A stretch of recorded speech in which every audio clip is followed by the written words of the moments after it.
The Stars were hoping for as we welcome you to the DLLS Dallas Stars post-game show live from Parts Unknown. Let's get our framing a little bit better here. I'm Owen Newkirk alongside, I got it right this time, Sam Nestler's over there and Craig Ludwig is over there. There's a pen in the way.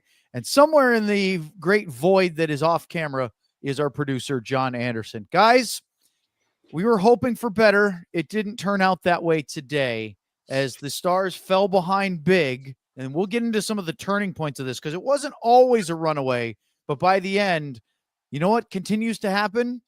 Well, in the course of franchise history, the Dallas Stars / Minnesota North Stars have been pretty poor on the road against the Avalanche / Nordiques and really good at home to the tune of, let's see, 7 or almost, was it 6? I have it on the wrong one. Sorry, lads. I did one of these. 63% at home, 38% on the road. I'm not saying they were going to lose today, but the odds are against them. Those aren't good numbers if you have to play these guys in a playoff round, does it? Well, they've done better in the playoffs than in the regular season, haven't they? Those are what we're more concerned with. Yeah. All right, Sam, what were your initial thoughts on this one before we start going line by line? Yeah, similar to the Montreal one where they started. We're not going to say they started hot because they weren't coming out and creating a ton of chance or anything, but they did get the goal about the same time in. I think it was 340, 350 in the game of Montreal and 340 around the same time. And tonight with the Duchesne goal. And you think, all right, that's going to start it. And then from there until the final little push that we'll talk about, they kind of went quiet and they let Colorado be the better team, especially the third period. I think the shots were like 13, or first period shots were like 13-1 after that goal. So it was just one of those where a good start, you think it's going to start rolling from there, and then it's kind of like the Stars just said, "We got a goal. Let's fall back into what we know and let Colorado come at them."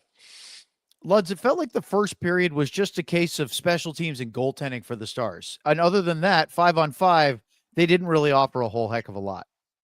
You know what? It's funny. I wrote down at 4:21 left because and you know who I had my player of the game was going to be? This is in the first period. It was Casey DeSmith, and I put down special teams and goaltending.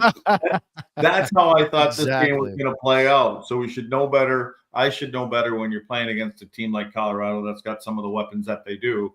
But yeah, I mean, it started out, and then all of a sudden it was a lot of an avalanche and shots and running that way. And I think the biggest thing probably is that Wedgwood kind of settled in after that one goal. And there, Dallas had some opportunities, but I had some mistakes that were made by the guys tonight.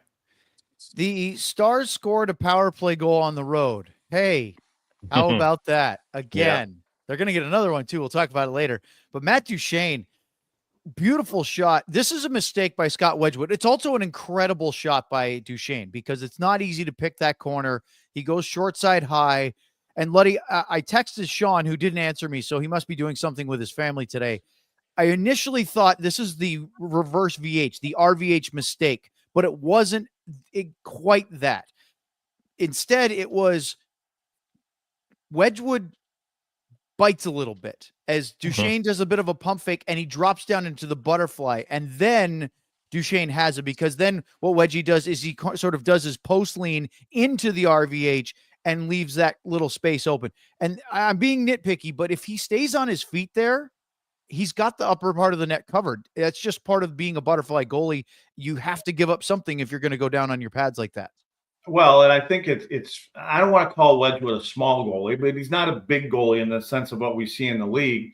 A lot of them, it's a smaller goalie making himself smaller is what I wrote down. And yeah.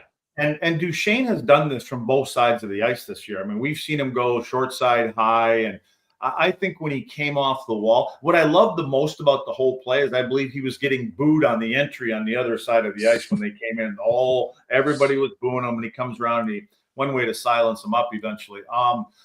But what happens is once he comes off the wall, I believe he sees that there's space up there already. And as he gets a little bit closer and he kind of looks it off a little bit, and then he knows exactly where he's going to go. He's got such an accurate shot upstairs. We've seen this before from him. It's a heck of a nice skill shot. They have a 1-0 lead because of it. And Wyatt Johnston and Jason Robertson get assists. So the two guys that have been the hottest, plus maybe the most important offensive piece of the first half of the season, Matt Duchene, they're all part of this, and they get the early power play goal. And then, as you were talking about, Luds, Casey Smith made some great saves, and he denied MacKinnon on a redirection at the crease from Jonathan Giroux with a stretching toe save. Then he stopped one from Rantanen in the low right slot. He looked like he was ready to play, Sam. Yeah, he attacked a lot, which I think was important in this game with Colorado, with how fast they are. So MacKinnon, I feel like that's the only way you stop him is to come out and take away his ice. Because if he had that and DeSmith's playing back on his line, he probably not only redirects that, he probably makes a move with it and scores. So they needed DeSmith. It was similar to his last start where DeSmith had to hold him in that Ottawa game when Dallas wasn't really playing that well, got some penalty trouble, were chasing a little bit, felt similar. DeSmith held him in for about as long as he could. Let's say that. Well, he made a mistake on the tying goal that made it 1-1. Is Casey Middlestat. Of course, I brought up in the pregame show, he had 1 goal in his last 27 games. So I probably did the old broadcaster's curse and brought it out of him. But Letty, there were a couple of mistakes on the play by the Stars defensively. And I thought Casey DeSmith really overplayed this and essentially gave Middlestat an open net when he won the battle with Johnston. Yeah, whether he lost his footing or lost his net, one or the other, he was out there. But you're right. On the initial part of the play, when Wyatt's actually coming back in front of the net from the top of the circle down with Middlestat. But Wyatt's looking over his left shoulder, kind of leaning towards the outside of the rink on the left-hand side, Casey DeSmith right side. And that's when Middlestat finds the middle of the ice. Well, on the other side, when Robertson's coming back, he comes back into the zone, but then what he does is he turns to go to his wing onto the wall. He completely gets out of the picture because you'll see Robertson come back into the frame right as Middlestat is scoring the goal. Again, our wingers do it on the offside of where the play is. They want to get outside that high danger area down in the low slot, and we get outside the hash marks. We get out by the faceoff dot, and it takes too long to recover if there's a breakdown. And to me, that's what happened on this play. You got Wyatt that's going to his left, Robo's going to his right, and then Casey loses his net a little bit, and there's nobody there to put any resistance on Middlestat before he puts it in the net. The rest of the period, it's sort of Dallas was fine. They had a couple of looks. They draw another power play. I wasn't that upset with the way they finished. It was the 5-on-5, the first, I don't know, what would you say, maybe 14, 15 minutes. The final 5, it felt like they started to get their legs under them, and they were fine. Then you go to the second period, and Luds, my final count of just quality chances, let alone the high dangers, 17 each. That's 34 quality scoring chances, not all high danger, of course, in 20 minutes of hockey. That was about as wide open as you can play without it being straight up pond hockey. Well, you can either call it a track meet, or the old school term was fire wagon hockey. It's just back and forth, back and forth. It's a game that you like to be in attendance, sitting in the fans, not on the bench, because it's exciting going both directions. And that, especially as a road team, not exactly what you're shooting for, and especially against a team that has a few weapons in their bag. Sam, Letty said that Wedgwood got his feet under him, and he's right, because early in the second period, he stopped Johnston at the left post on a stuff shot where initially he couldn't quite get it behind the net. It came around, looked like he had room, and Wedgie came back with a sprawling save. Then on a rebound, Dodonov has a loose chance in the low slot. Wedgwood comes up with that one. Either one of those go in. I know these are ifs and buts. If either one goes in, the Stars have the lead again, and who knows what happens. After that, it was just trading. Drouin with a quick shot in the slot. DeSmith with a big-time save. Ross Colton had a backhander in the crease that Dumba saved on the line, and then Manson came crashing in, and Dumba saved another one. There were a couple of instances where DeSmith looked like he was a bit scrambly, but for the most part, it was working up until the point when Makar scored on the power play. Funny thing is exactly what you just said for both goalies, is that when they are good, it's because they're athletic and they're scrambly. They're smaller guys, both of them. They're very similar goalies. They have to play a little different style than the Ottingers and those guys because they are smaller. and they get scrambly at times, but when it works, it looks great. And Wedgwood both and DeSmith both did that in the second period. But when it doesn't work, it looks bad. And both of them, middle stat goal for DeSmith and some of the goals we'll talk about in the third period specifically for Wedgwood, is when it looks bad. And that's the kind of the up and down you get. And I think it's why they're both backup goalies, is because they can be really good and they can steal games, but they have this side of it as well because they can't rely on their size. Luds, we were talking about Miro's lack of points on the power play. And Calemakar obviously is the big comparison because of the minutes he plays and the minutes Miro plays. And Makar gets he hadn't been scoring a lot in the last 5 games, but he gets a power play goal. And this is halfway through the hockey game. And this was a big turning point because it felt like that's the shot that Makar gets to find a way through. Did it take a touch off of Harley? I couldn't really tell, but maybe. It seems like Miro just can't seem to buy that. And I'm sure there's some skill involved in Makar's shooting ability, but that's a big difference, right? One of them goes in, the others has not. I think what happens when you're trying to defend Cale Makar is that you know that he's got the quick feet and he can go side to side so quickly that it's in your head. And the first part of that whole shot is when you're defending, I don't care who it is, you don't line yourself up with the body. You line yourself up where the puck is. And that's why that puck gets through, is too many people want to stay in front of the shooter instead of staying in front of the puck. The second part of that, it's a good shot. It's on net. Usually when he gets shots off, they usually hit the net. He finds a way to get them on net, not just off. But the other part was my problem was with Harley. If you're going to play that far, they've got somebody planted on top of not on top of the crease, but just outside. I don't remember who it was standing near DeSmith there in front of the net. But if you're Thomas Harley, if you're going to be out that far to where you couldn't recover to him, even if there's a shot and it's a rebound, you can't even get back to him because you're 5 feet away from him. If you want to play out that far, you better find a way to block it. And he doesn't get in a lane. He doesn't get in a shooting lane. I know he's probably doesn't want to take the eyes away from your goaltender, but all you are is another screen in front. So if you're going there, make sure you get a piece of it. Be in the shooting lane. All he does is he kind of he gives it the old bull. He gives it the Toro. He steps back and he waves his stick at it. And so I don't know if he touched it or not. I couldn't tell if it got, but I think that just throws the goaltender off even more. Yeah. It didn't help that after the Makar power play goal, which, by the way, snapped a 6-game power play goal drought for Colorado, they scored again a minute and 25 seconds later. And this one is transition hockey as Lehkonen gets sent free down the right side, picks his shot, great one over the blocker of DeSmith. But this is the kind of goal the Stars usually hit their opponents with, which is neutral zone play, quick into the zone, and catch the D not set up, or the goalie, or both. Well, this is also Colorado Avalanche hockey, is it not? Yeah, but I will say it started before that. That puck, I believe it was Miro at his own blue line, sends a pass to the opposite side of the ice, the bench side of the ice, and it's to Donov. All's Dodonov, and Wyatt's already moving up to jump into the zone. Dodonov decides to grab the puck and cradle it, and he wants to make a pass to Wyatt where he just needs to redirect it into the offensive zone. He doesn't, it turns over, and that's how Lehkonen gets free and takes off. Did you, Sam, like the fact that Harley had a great chance right after that, and then Oscar Beck? It felt like the Stars, Gerard hit the post, then Duchesne had a big rebound that Wedgwood came up with a huge save.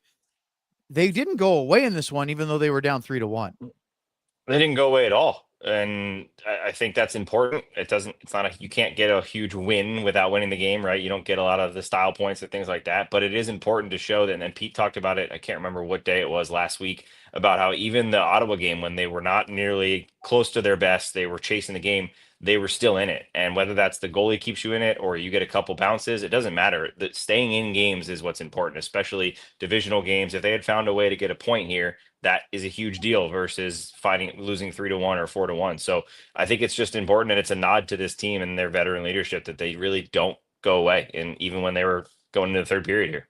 Well, they scored another goal to make it 3-2, but it wouldn't count. And we'll talk about it next here on the DLLS Dallas Stars postgame show. All right. Sleeper is the best fantasy platform out there, but it's more than that. It also allows you to put your ball or puck knowledge to the test by picking whether your favorite or least favorite player will have more or less than their projected stats each week. For tomorrow, it is the NFL playoffs, folks, and I have Derrick Henry of the Baltimore Ravens with an anytime touchdown up there in the cold in Buffalo. They're going to need that run game with the Lamar Jackson playing in the coldest weather he's ever played. If it hits, you can win 1.21 times your money. With Sleeper, the more picks you combine, the more you can win, all the way up to 100 times your money. If you think you have what it takes, new users can download the Sleeper app and use the code DLLS stars to get $55 in free entries when you place a $5 contest. Apply it to any contest. It doesn't have to be your first. Terms and conditions apply. See Sleeper's terms of use for details. Currently operational in over 25 states. Check out Sleeper today. Let's talk about the East-West Shrine Bowl. America's oldest college football all-star game is being held right here in Texas. On January 30th, be a part of history in the making at the 100th East-West Shrine Bowl at AT&T Stadium. Since 1925, the game has benefited Shriners' children's and its mission to provide innovative pediatric specialty care to improve and transform the lives of children. See some of the nation's top college football players play in this head-to-head competition ahead of the NFL draft. Some of the largest names in football have played in the East-West Shrine Bowl, like Tom Brady, Walter Payton, Roger Staubach, Lawrence Taylor, and more. Plus, current popular NFL players like Brock Purdy, Isaiah Pacheco, and Zay Flowers participated in the 22 and 23 East-West Shrine games. Today's All-Stars, tomorrow's legends. The East-West Shrine Bowl has served as the starting point for many noteworthy NFL careers, including 80 members of the Pro Football Hall of Fame and more than 200 members of the College Football Hall of Fame. Tickets start at just $20, and you can use the code DLLS when purchasing 2 or more tickets to receive 50% off. Visit shrinebowl.com to buy your tickets today. All right. I mentioned the next play, right, which is the goal for Matej Blumel. And it was a big one because we had this discussion, Sam, the other night. He needs to score a goal because it's not good enough that he just plays as a trustworthy third or fourth line guy, defensive minutes. He needs to do that. But if he doesn't score, he's replaceable, right? And that's that move trying to transition from the AHL to the NHL when you're not one of the top 6 or even top 9 guys. And he did exactly that. Big scramble around the net, backhands at home. We're all excited. Sam was thrilled because he was pumping his tires, saying he's going to score today. And the referee said, it's been challenged by Colorado. And Maverick Bork was pretty clearly offside on the entry. Yeah, he was way off. But I just want to, it's a bummer because that makes it a big difference. Like that's one of those huge swing goals. Obviously, it was a pretty big difference in the offside, so it shouldn't have counted. But I do want to point out that that goal was all created from chaos, which the Stars don't create enough of on a consistent basis. And I love that it came from Miro Heiskanen, who got the puck and just saw that there was a scramble going on in the front of the net. Wedgwood was kind of out of the net, just threw it back in there, and a bunch of Stars went there. And Blumel was one of them and gets the goal. So I love the goal and how it was scored. Unfortunate that it didn't count. Yeah, because after that, Josh Manson hit the post, and Jonathan Drouin would score to make it 4-1 with 1.5 minutes to go in the second period. Luddy, that's that old 2-goal swing. Could have been 3-2. Now it's 4-1. Look, Drouin is a very high skill, high talent type of player. Health, focus, whatever you want to call it. There's been some distractions in his life, in his hockey career, but in his day, he is a elite offensive player. It was a great shot. I know goalies don't like to give up shots that are above the circle, but that thing was really moving. Can you read my notes there, Owen? Can you see what that says right there? Oh, no way. I see. It looks like it says Middlestad in there. Okay. I don't know if I can see over the DLS logo. It's right there by Drouin. You got to move it up toward the says center. soft. It says soft. That's a soft goal. I don't care who you are that shoots a puck with nobody in front of a goaltender. There's no hindrance there. From above the top of the circle, it's got to be stopped. That's just all there is to it. And I think Casey could have been rattled for something prior and didn't get it out of his head. But that, again, I agree with you that he is a very skilled. He's got all the tools. He does. And it's a reason I think he's been with so many different clubs is that it kind of goes quiet, and he's a perimeter player, and he tries to play a certain way too often in the wrong areas of the ice, and he doesn't accomplish anything. But then all of a sudden you see these little kind of things. And I believe that the reason that Colorado would have taken a chance on him is because of the other guys that they have on that team, that they have those kind of players that can play there, and we can make him better. We can make him a goal scorer. Well, tonight he was. It was a post by Girard, a post by Manson, a post or a crossbar by Kiviranta as he steals one and goes backhand at the crease. And Letty, as I said earlier, 17-17 scoring chances in the second, 25-22 for 2 periods of play in favor of the Avalanche. But what didn't look good was I had high dangers at 11-5 Colorado. It was clearly pitched in their favor. Yeah, and it's the one thing that again, that's the kind of game they would love to play. I mean, especially their top players. They want to get involved in that exchanging chances kind of thing. And it's a reason that we talked about in the pregame show. Why did they go out and change the goaltender? Because they're okay with playing that kind of game, and they needed somebody to shore up that position and make that one save or 2 saves during the course of the game that, that are high danger chances. They've got to come up with them. And tonight Wedgwood made a couple of those saves that he needed to make, and he was the right guy for tonight. Sam, we go to the third period now, and Arturi Lehkonen scores all alone on a transition play. Boy, that sounds familiar because he wasn't quite as one-on-one with the goalie on his first goal, but it was a neutral zone play, and up they go. This time he goes to the other side, rips it past to Smith. I thought, as Luddy said, that the fourth goal was not the best from the Stars goalie. I didn't like the first one, the Middlestad goal, because he lost his net and flew by, and all of a sudden it's into an open net. I'm not saying that Casey DeSmith was the reason why they lost this one, but a little bit tighter up, and maybe it's different. I also think the Stars are really thin offensively at the moment, and you're starting to really see that because it was the second line of the Avalanche, along with their big guns on their top line, that overwhelmed Dallas, who's a couple of guys were going today, but just not as many. Yeah, 2 things that go perfectly what you just said is the run and gun, or whatever Lud's called it from before, doesn't usually work against Colorado. That's kind of what they do well, and they can play a different style, but they love to play that, and they are one of, if not the fastest team in the NHL. So that's what you saw from those quick changes. Dallas with a couple either sloppy changes or sloppy transitions just to get up the ice, ended up with a lot of space on one side. Lehkonen with a couple good shots, one absolute perfect snipe over the glove. But I think the other thing is what you just said is that I forget what game it was recently when Pete said their depth outplayed our depth. And you can't even call it depth at this point because it's not like the bottom 6 or even the fourth line is what's, outplaying them. It's just that the Stars don't have enough. They have 3 guys maybe going each game, and that's just not going to be enough against a good team. They've gotten away with it a couple of times. They found a way to win that shootout game against Montreal. They found a way to still have a good road trip with some help from a few guys, but when you are missing these big guys like this, you need someone. The Sam Steele needs to be scoring a goal every 2 to 3 games. The Maverick Bork needs to put one in every couple of games, and it's just not happening consistently enough. And this is what you see. You see them getting exactly what the Stars were looking for, and Dallas not getting it back.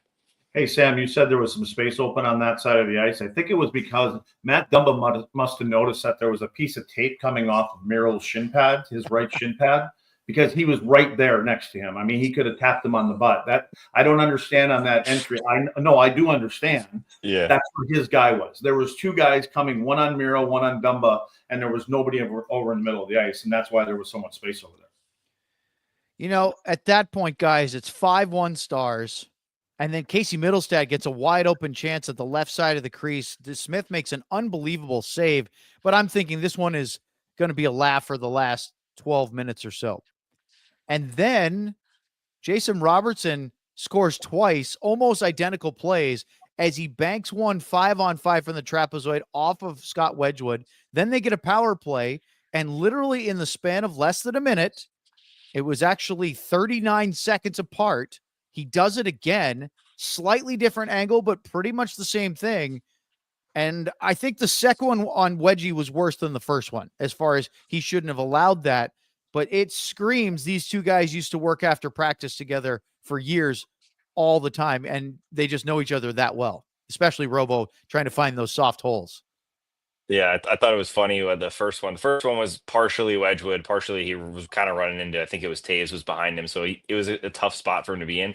But afterwards, he kind of just shrugged his shoulders. Robo's probably smiling or saying something. And he's just like, or you did it, but like also he's immediately thinking of excuses because that's how they are. They're if Robo scores a goal, Wedgwood tells him exactly why he let that goal in, what was going on, what noise distracted him, and if Robo gets stopped, this shot didn't go where I wanted it to go. They're so competitive with each other that I just thought it was hilarious the reaction that he had there.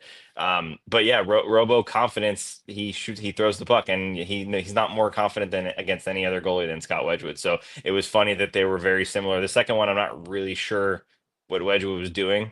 He's kind of just was not in the position he wanted to be in. Maybe he's trying to avoid the Duchesne rip above his head so he doesn't go down as early to his post, but just didn't look good. And that's the scrambly, smaller goalie thing that you see when it's not going well. So made it a game though. Yeah, because all of a sudden it's a 5-3 game, and that would last until the Stars get shredded again because Drouin had a chance in the right circle. It was a phenomenal diving save by DeSmith, but he takes him out of the crease. And Makar, for not the first time today, scores. And for not the first time today, the Avs had a wide open net on a rebound. It just felt, Luds, that like by the end of this one, I don't feel like the Stars deserved to win that one, but it could have been different if they were cleaner in their play. Yeah, I mean, I think that the last goal that was scored maybe sums up the way that they played on some other ones. I mean, Stankoven, Ben, and Duchesne all stopped on that goal. They all lost cover. That was a 2-on-4. That was a 2-on-4 when it entered at Dallas's blue line, and all of a sudden it happens. And so I just thought that Jamie lost it originally. Duchesne stopped his feet, and Stankoven right at the blue line just let somebody skate right by him. So they all just kind of had the white flag waving in the air. It's only one game. They have another meeting against Colorado. They have a lot more hockey left because that was game 45. We're past the halfway point of the season, but barely. There's a lot of hockey left. So it's not worth freaking out and yelling that the sky is falling or anything like that, or who are these people.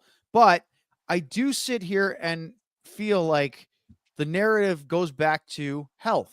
Now, you can't talk about the Stars being missing some players and not mention that the Avalanche also have guys out, because not only is Nichushkin a huge miss, although he's, on his way back, but they're missing Miles Wood, Oliver Shillington.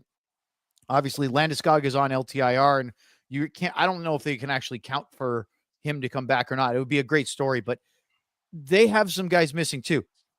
So is it fair to say that Hintz, Marchment, Sagan, that's enough? Because everybody's got injuries at this point of the year.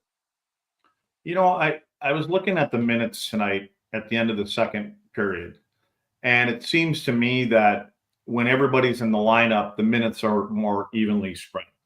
So I think you have to admit that, the depth of the team isn't there because, there were 5 or 6 players that had played anywhere between 5 and 7 minutes. And so I just think that, the coaching staff is saying, well, we're on the road. We're playing against a good team. Yes, they don't have all their players, but they have some good quality players out here.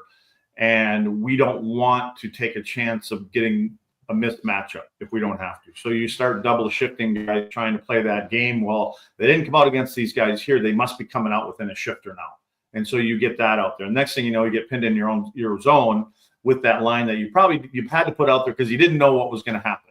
Now you're like, God damn, I got him out there. Now I got to go, call an audible here. So I think we're seeing, especially against some of these kind of teams, and when you're on the road, you get the last change is where it's actually, I mean, again, did we think that having all of these players come in and out of the lineup, they were just going to keep sailing along like they were on their 5 or 6 game road trip? These injuries are going to catch up at some point, and maybe that's what we're seeing. It certainly felt that way today, but they have to get ready for another one, and we're going to talk about that next as we get to your chats. Hit us up with a super chat if you want to get to the front of the line. We'll do all of that next as the Stars lose to the Avalanche 6-3 in Denver this afternoon on the DLLS Dallas Stars postgame show. Well, before that, let me tell you about FOCO. Get decked out in the best sports gear around. Hoodies, shoes, signs, bobbleheads, and everything in between. Going to a basketball or hockey game? Show your love with team-branded friendship bracelets. Whether it's jackets, beachwear, or even overalls, there's something for fans for almost every occasion. Set decorations, FOCO has donated a few to our awesome pieces for our sets. So, show them some love. Sam, a little love. Check out FOCO.com or click the link in the description below. For all non-presale items, use the promo code DLLS10 for 10% off. Let's talk about game time. Listen, the national title game in college football is on Monday. It's not too late to get a couple of seats and go see Notre Dame play Ohio State. Game time is the only way, or it's maybe the best way, I should say, to get those tickets in Atlanta. It has a new feature called Game Time Picks that makes getting tickets for your favorite live events even easier. Game Time Picks filters out all the fluff to show you only incredible deals on great seats, so you don't have to waste time searching through thousands of tickets. You can look at seat views. You can look at the virtual setup to make sure if it's a new venue, you don't really know what it's going to be. You can also toggle the all-in pricing so you're never caught by surprise fees at checkout. Take the guesswork out of buying tickets with Game Time. Download the Game Time app, create an account, and use the code DLLS for $20 off your first purchase. Terms apply. Again, create an account and redeem the code DLLS for $20 off. Download Game Time today. Last-minute tickets, lowest price, guaranteed. All right. I know we don't have all of our sounders today, but we do have time for some bing bongs, our super chats. Let's get it started right now here on the DLS Dallas Stars post-game show. Bing bong. The first one goes to Ardell with a little Lundqvist Harley today. This team gets very little offense from the blue line. It's a problem. Pete DeBoer being too stubborn in his deployment? Question mark.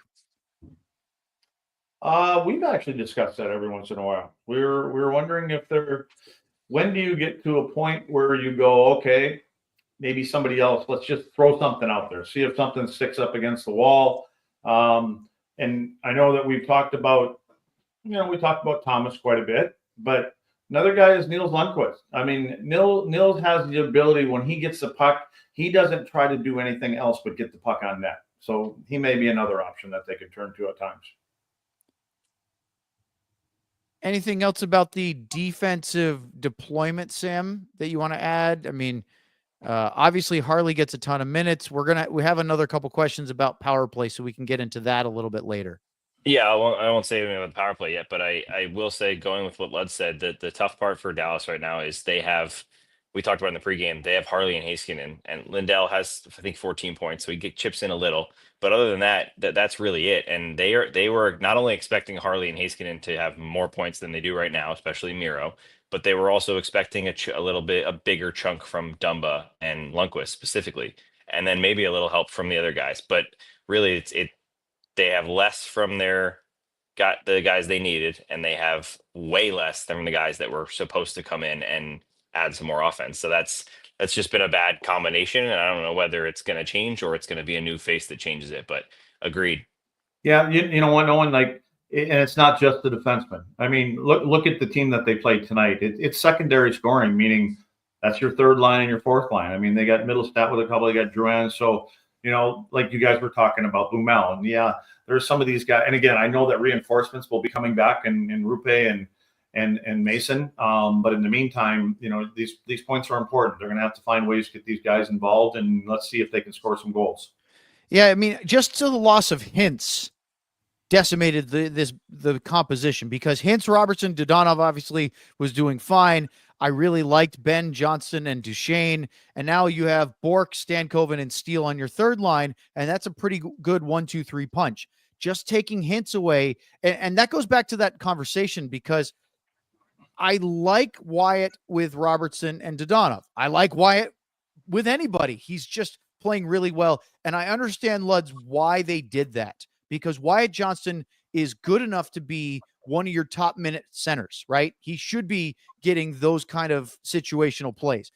And so if you put him with Duchesne, now you're asking for a younger or a less experienced guy to step up and play a lot bigger minutes, whether it be Steele or Bork. I just think that making all three of those lines, now they've lost 2 games since the Hintz injury, the Montreal one at home, and then this one today. Having all 3 of your top 9 lines jumbled up because of this creates a lot more turmoil.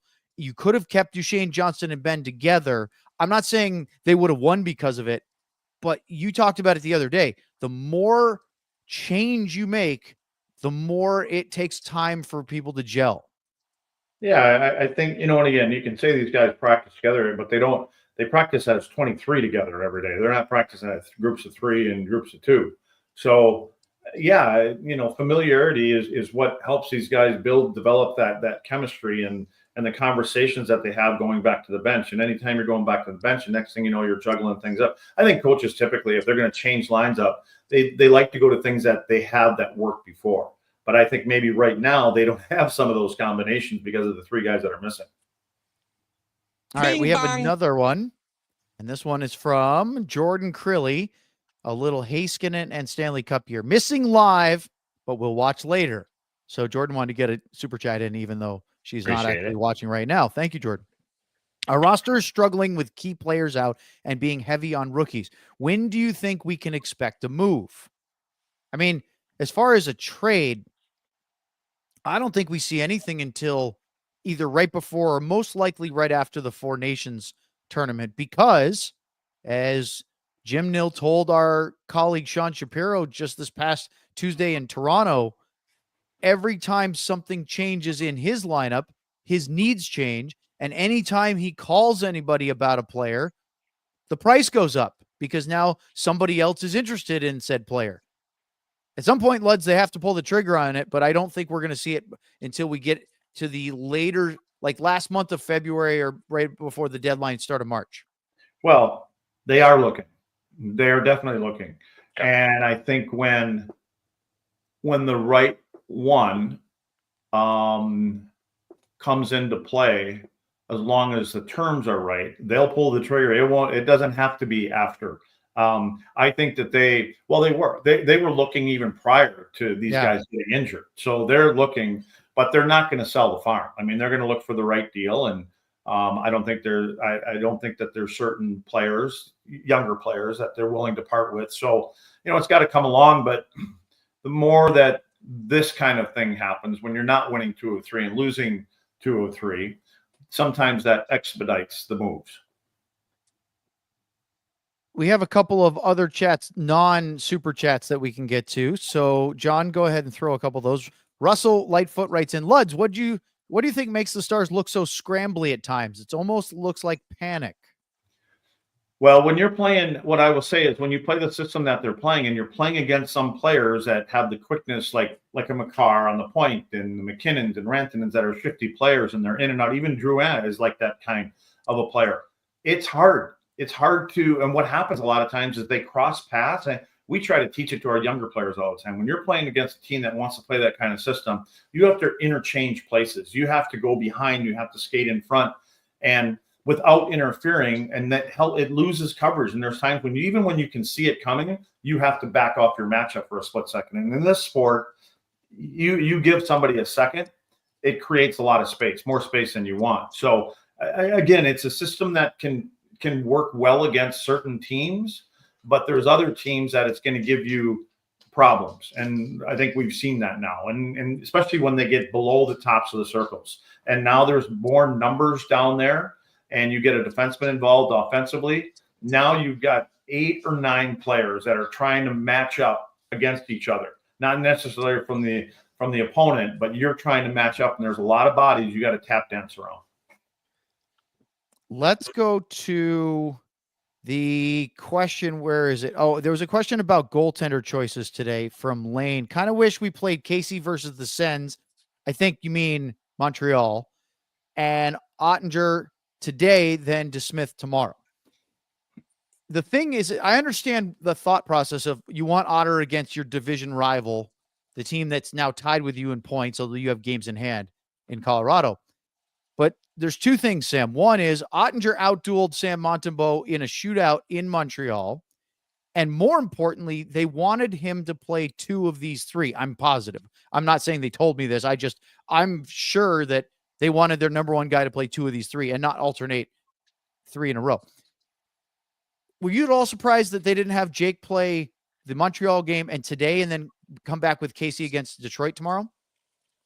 Yeah, a little. Both of them are, as we said, both of them have played really well, and they're both coming off games where they had to hold their team in it. When they weren't playing their best game. So I think Jake's home record sometimes comes into play. I mean, Jake's been so good at home for a long time, and he's been their best player this season. I guess the argument is, who do you think you're going to need your goalie more against? And is that a really good team on a Sunday night back at home when you're coming off of already playing Colorado? Or do you think you're going to get more chances against a Colorado team that is missing some big key players? So that's kind of the question. For me, I would have done the same thing, I believe. I would have kept it this way because I think the Detroit team, with who they have and how well they're playing, with the Stars tired from a back-to-back and a long travel, is a more dangerous team than this Colorado team missing some big pieces. Turns out they need a good goalie for both games, but that's just what I would have gone with as well.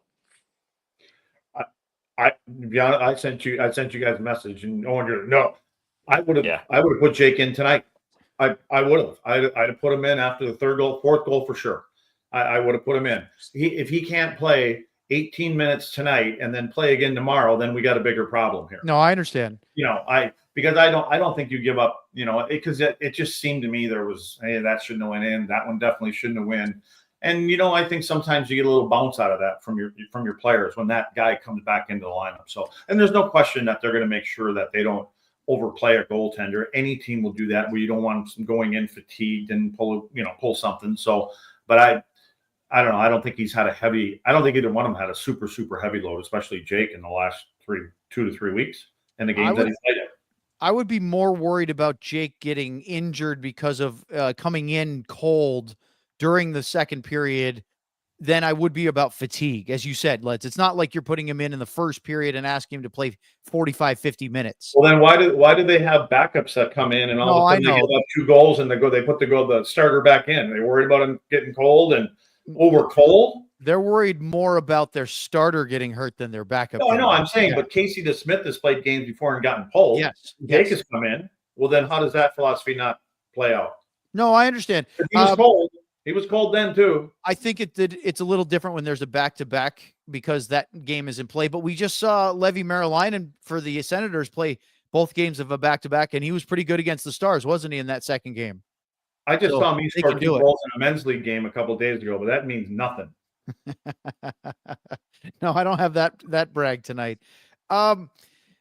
The thing I like about this is that the convention is you play your starter in the first game always, or you play your big, we got to worry about winning the first one because we can't think about the second one. And I understand that philosophy, but I think you play them against your division rivals. That part I agree with. Yeah.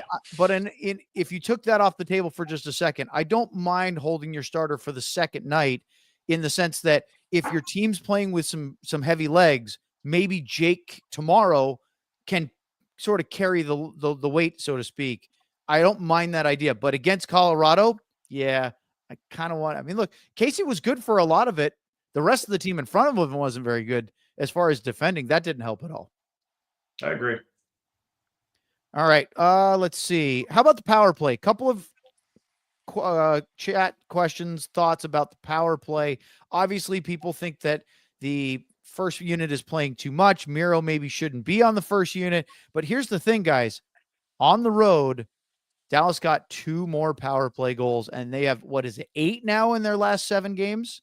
So, yeah, how about that? Good job today, Spotter. He coached the heck out of the game. This road power play, I mean, 2 goals against a Colorado team that their penalty kill was 17 for 17 over the last 7. That's a good thing. They needed it. They needed it. That's we talked about in the pregame show that these are the type of games where you could get a couple power play goals and that changes the whole thing, or you get a really good goaltending performance. Unfortunately, the 2 power play goals weren't enough because of the issues earlier in the game, but it's just so funny, and we're going to keep digging.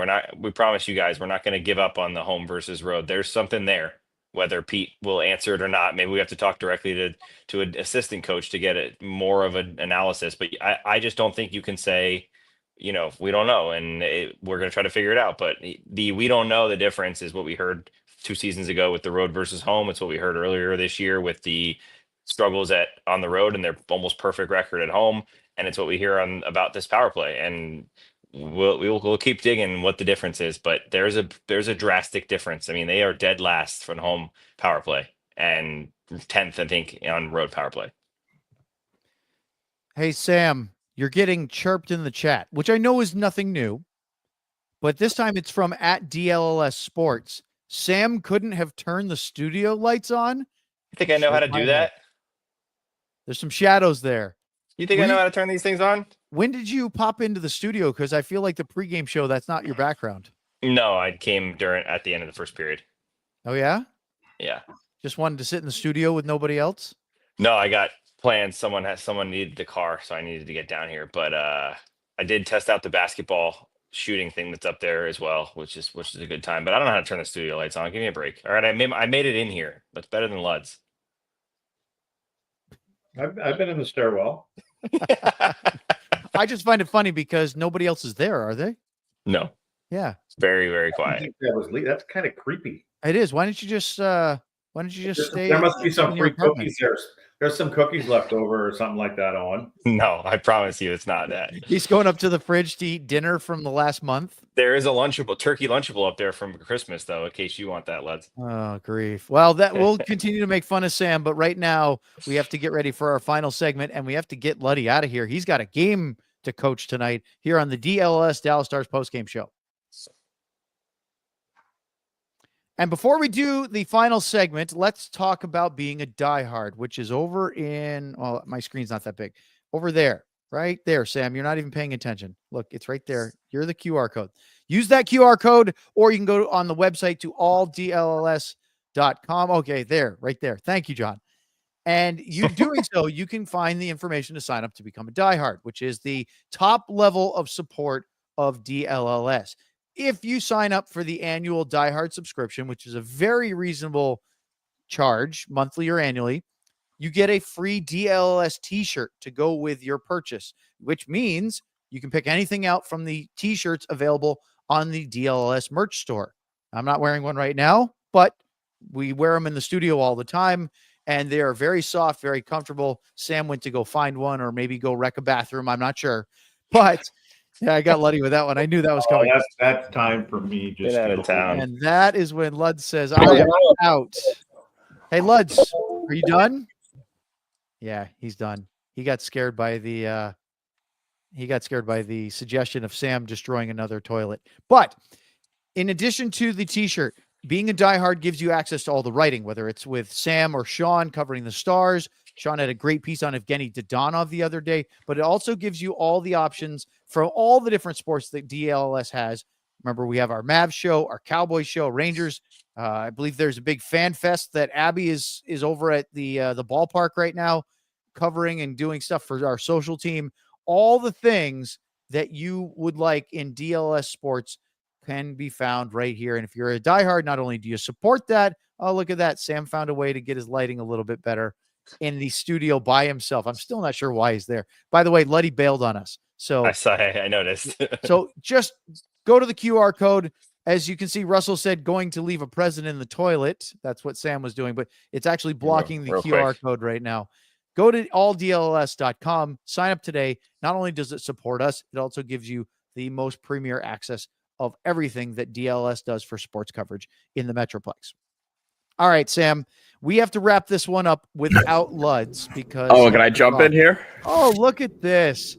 Look It's at that producer face. John wants to show that he's packed a nostril because his breathing is subpar today. Hi, John. Well, I figured I would hop on and tell you how Sam got into the studio. So after the I wanna hear pregame show, Sam actually drove to my apartment and acquired the elevator key for me, and then went and let himself into the studio and is now doing the postgame show from there. Which means Sam watched 2/3 of this game, I believe.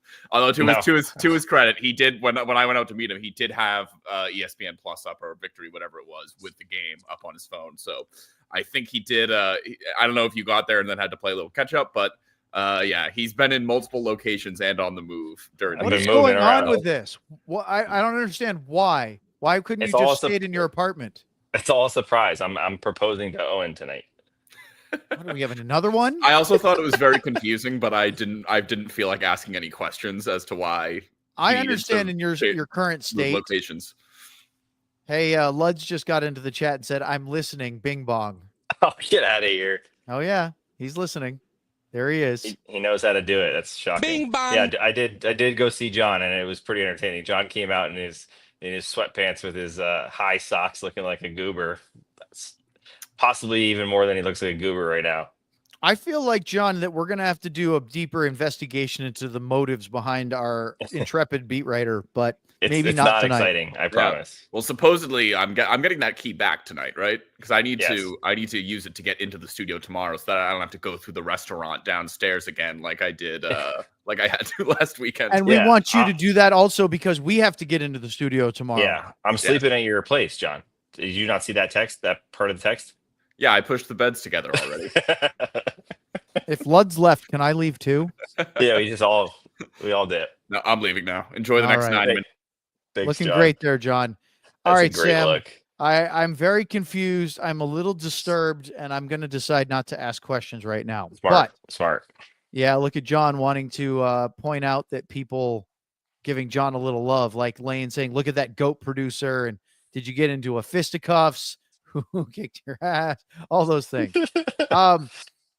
Let's talk about man of the match today. Who's your man of the match? Stars lose to the Avalanche 6-3. Yeah, I'm gonna say. You know who? I'll say it after. Actually, I'll say it first. I think Lehkonen is who I'm going to go with. I was going to say who surprisingly was quiet to me, but we'll talk about that after. But I think Lehkonen, you could give it to a few guys. Makar was good. They had some guys, but honestly, I want to give it to their transition game. That's what I want to give it to because their speed really hurt Dallas. But I'll say Lehkonen with the 2 goals.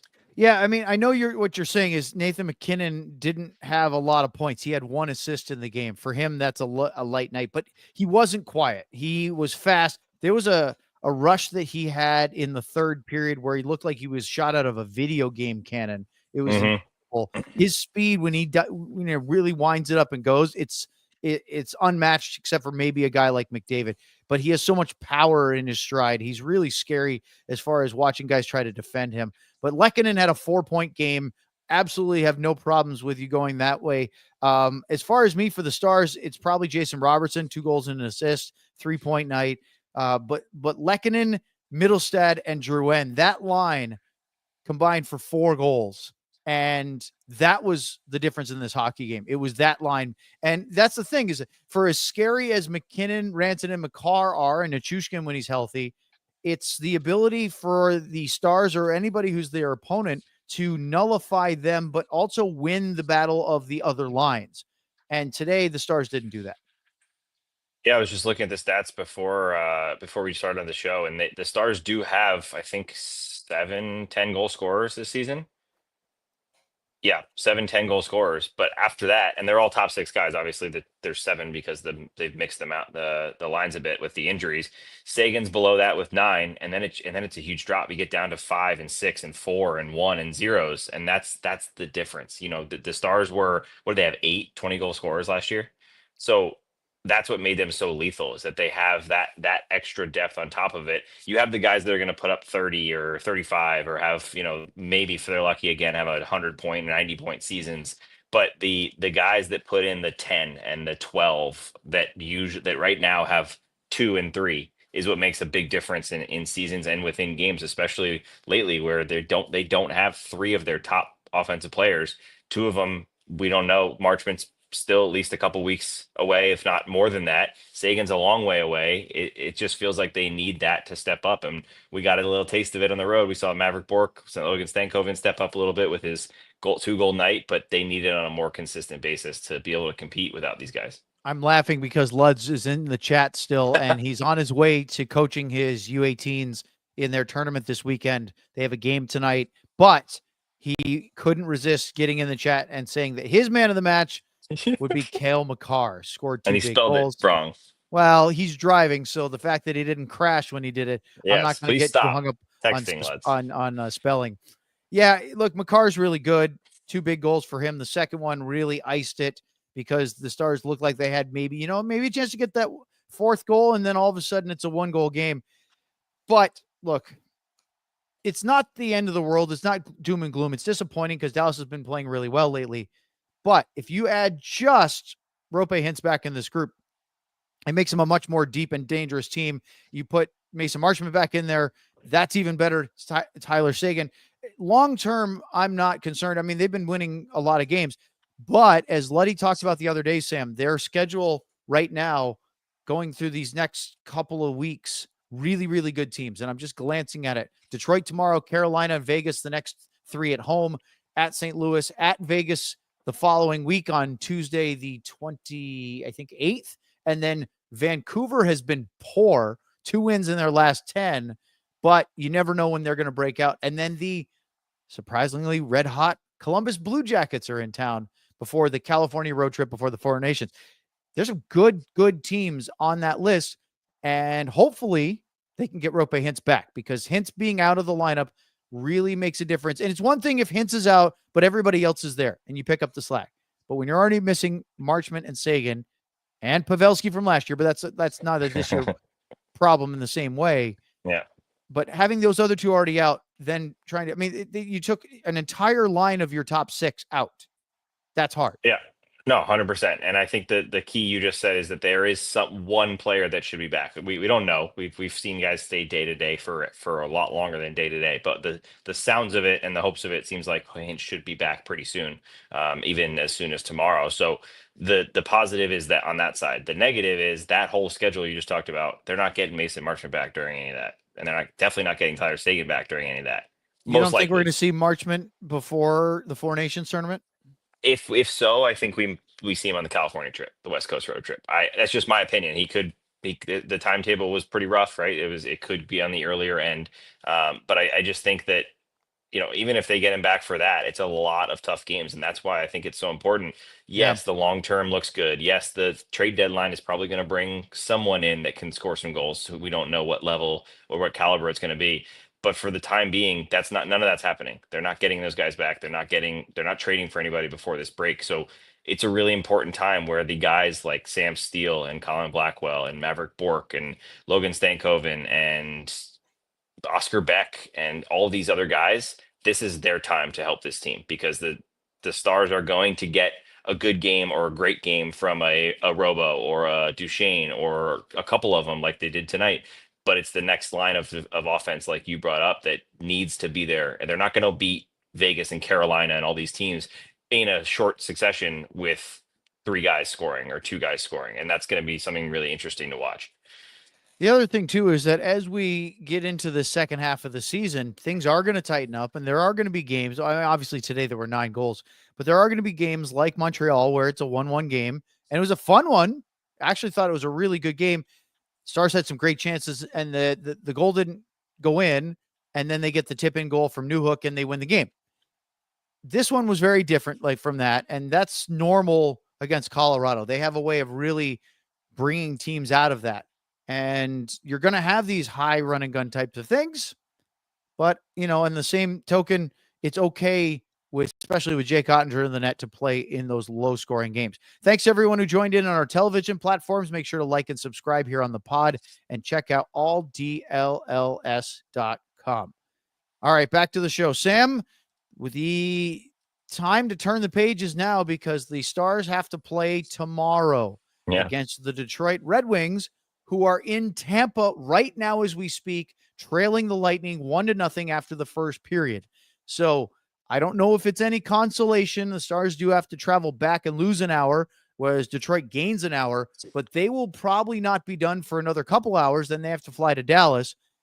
So at least both teams are traveling in, and they're kind of in the, I would say, fairly even playing field for a Sunday night game in Dallas. The question is, third and fourth nights, it could be kind of sloppy. Yeah, I expect it to be. I think that Detroit is a hot team right now and playing well. Then the 8-2 in the last 10 before this one tonight.